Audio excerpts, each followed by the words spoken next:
서점에 갈 때마다 눈에 띄어 살까 말까 고민하던 책이 있었습니다. 아비투스는 분명 제가 좋아하는 피에로 부르디오의 개념인데 당신은 최상층에 오를 준비가 되었습니까? 라는 도발적인 카피는 제가 싫어하는 자기계발서의 냄새를 너무 짙게 풍기고 있었기 때문이었죠. 그래서 어떻게 했을까요? 에라 모르겠다. 뭐 하나 건지는 건 있겠지. 그래서 사고 말았습니다. 가끔은 최신 서적도 보긴 해야 하니까요. 이 책이 주장하는 바를 수용할 것인가 말 것인가 고민하기 위해서라도 우리는 일단 부르디웨의 생각을 알아보지 않을 수 없습니다. 부르디웨는 사회를 사람들이 자신의 이익을 위해 움직이는 공간으로 보았습니다. 이익의 개념을 이해하기 위해서는 자본의 의미를 알아야 합니다. 간단히 얘기하면 경제자본은 돈, 문화자본은 학력, 사회자본은 인적 네트워크, 곧 인맥, 그리고 상징자본은 명예나 신용, 평판을 뜻합니다. 사회 내부의 지배적인 자본을 둘러싸고 벌어지는 경쟁의 공간을 부르디웨는 장이라고 부릅니다. 이제 우리는 마침내 아비투스에 대한 부르디웨의 정의를 들을 준비가 되었습니다. 아비투스란 사회화되고 구조화된 육체이자 특정한 장의 내재적 구조들을 내화한 육체이다. 그것은 세계에 대한 지각과 그 속에서의 행동을 구조화하는 육체다. 어렵죠? 단순화하면 4개의 자본은 사회적 경쟁 공간에서 사람들로 하여금 특정한 행동을 하도록 만드는데 이런 행동을 만들어내는 구조가 바로 아비투스입니다. 따라서 아비투스는 사회구조를 반영하지만 동시에 사회구조를 생성하기도 하기 때문에 구조화된 구조인 것입니다. 이를 개인 차원으로 환원하면 각 개인은 계급에 속한 채 일상을 살아가는데 이때 자신이 하는 행위가 의식적인 취향에 따른 선택이 아니라 정교하게 사회화된 무의식의 산물이라는 것입니다. 즉, 아비투스는 우리 몸에 체화되는 성격인 것이지요. 예를 들면 우리가 BTS를 좋아하는 것은 그것이 의식적인 선택이라기보다는 교육, 취미 같은 문화자본에 의해 무의식적으로 형성된 성향이라는 것입니다. 만일 재벌가에서 태어나 어린 시절부터 음악, 미술에 대한 사교육을 받는다면 대중적인 팝음악을 무시하고 클래식을 고상하게 여기는 문화적 경향성을 보일 가능성이 높다는 것이지요.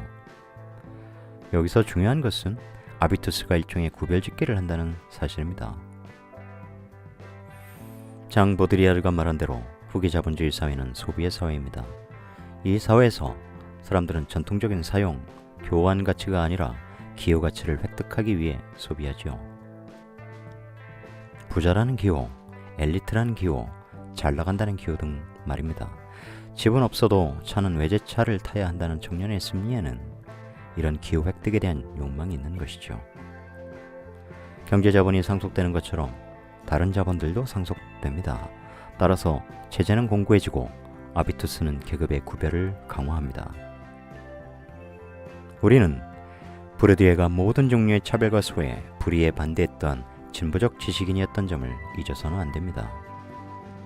그가 아비투스를 고정적인 것으로 보지는 않았지만 인간의 삶을 결정짓는 사회적 기제를 밝히고 그것으로부터 인간이 자유로울 수 있는 길을 제시하고자 한 그의 사회학을 생각한다면 아비투스는 최상층으로의 도약과 같은 맥락에서 사용되어서는 안 되는 개념임을 알 수 있습니다. 선대학자들의 개념을 차용하여 이론을 전개하거나 주장을 제시하는 것은 후학들이 누릴 수 있는 이점입니다. 하지만 이 책이 그런 이점을 정당하게 사용하고 있는 것인지 의문이 듭니다. 이 책의 부제로 내건 인간의 품격을 결정하는 7가지 자본은 내용과 별로 어울려 보이지 않습니다. 저자는 부르디에가 구분한 4개의 자본 대신 7개의 자본을 프레임으로 하여 내용을 전개합니다. 세상을 사는 방식과 태도로 아비투스를 규정하고 7개의 자본이 아비투스에 영향을 미친다는 논리는 그럴 수 있습니다. 하지만 이 책은 저자의 주장을 뒷받침하는 근거가 너무 부족합니다. 결국은 상류층의 특정점을 본받아야 중산층과 하류층에서 위로 도약할 수 있다는 이데올로기를 펼치는 데 있어서 끌어오는 논리들이 실소를 자아낼 정도입니다. 상류층과 중산층, 하류층을 비교하면서 상류층의 우월성을 부각시키는 방식은 부르디에가 그토록 싫어했던 신자유주의 논리를 보는 듯합니다. 이 책이 왜 인문 분야로 분류되는지 잘 모르겠습니다. 이런 논조로 전개할 것이라면 굳이 아비투스를 끌어올 필요가 있었을까 하는 생각마저 듭니다. 굳이 제가 이 책을 다루는 이유는 부르디웨의 아비투스를 얘기하기 위해서라고 할 수 있겠습니다. 모두에게 좋은 책이란 있을 수 없습니다. 민중을 하류층으로 바라보는 시각의 책은 제게 좋은 책일 수 없었습니다. 어디에 부와 성공에 대한 통념을 뒤집는 탁월한 통찰이 있는 것인지요? 저만 못 본 것인가요? 저는 세상에 세 종류의 책이 있다고 생각합니다. 언어를 주는 책, 지식을 주는 책, 지혜를 주는 책.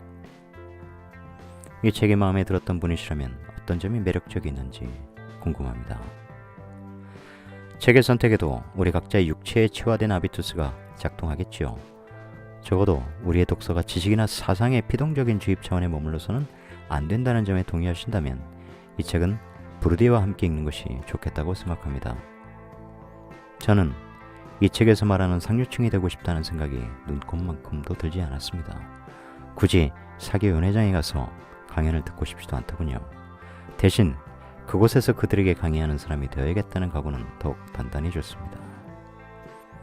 우리는 상류층이 어떻게 살아가는지 확인할 길이 없습니다.